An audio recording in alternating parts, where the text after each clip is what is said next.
Gift আমাকে কে করলো এবং কোথা থেকে নিলাম এত সুন্দর সুন্দর জিনিস এবং কোনটার কত দাম সবকিছুই থাকছে এই ভিডিওতে। এটা মেহগনি টেকুরের একটা ক্যান্ডেল, এত স্মেল এটার। এটা পড়েছিল $26, যা বাংলা টাকায় 2700 থেকে 2800 টাকা পড়েছিল।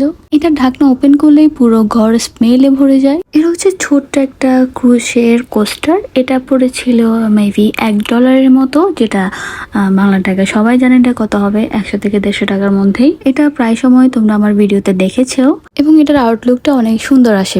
তারপরে সেই কাঠের এই স্পুন সেটটা নিয়ে, এটা তোমরা আমার ভিডিওতে অসংখ্যবার দেখেছো। এটা প্রাইস ছিল $6 থেকে $7 মতোই, যা বাংলাদেশি টাকায় 600 কিংবা 700 টাকার মধ্যে পড়েছে। তারপর ছিল 4 পিসের একটা গ্লাস স্ট্র সেট। তারপরে এই স্ট্রটা 4 ধরনের ছিল এবং এটা অফার প্রাইস ছিল মেবি $4 মতো। আমার এক্স্যাক্টলি মনে নেই, যেহেতু অনেক আগে এগুলো পারচেস করা হয়েছিল। তারপর আসি এই মিররটার কথা। এটা ছিল $2, যা বাংলাদেশি টাকায় 228 টাকা পড়েছিল। এই মিররটা অনেক কিউট, তাই না? আচ্ছা, এরপর আসি সব থেকে কিউট আমার স্টাফগুলো, যেগুলো তোমরা প্রায় সময় জিজ্ঞেস করো যে এগুলো আমি কোথা থেকে কালেকশন করেছি। প্রথম কাপটা, পকি কাপটা, সেটা ছিল 1200 কি 1300 টাকার মতো হায়দার্স থেকে নেওয়া। তারপর সেকেন্ডটা ছিল মেবি $20 মতোই। আর এই কাপটা ছিল $16 সামথিং এরকম, আর বাংলাদেশি টাকায় পড়েছিল মেবি 2000 টাকার মতোই।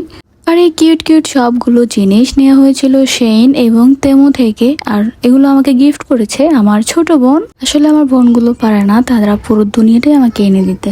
আমার পেজের শুরু থেকে এখন অব্দি আমার সব থেকে বড় সাপোর্টার হচ্ছে আমার বোনরা। এগুলো কোনোটাই বাংলাদেশ থেকে আমি নিইনি। যারা আমাকে এগুলো নিয়ে প্রশ্ন করেছেন তারা নিশ্চয়ই উত্তরটা পেয়ে গেছেন। ধন্যবাদ।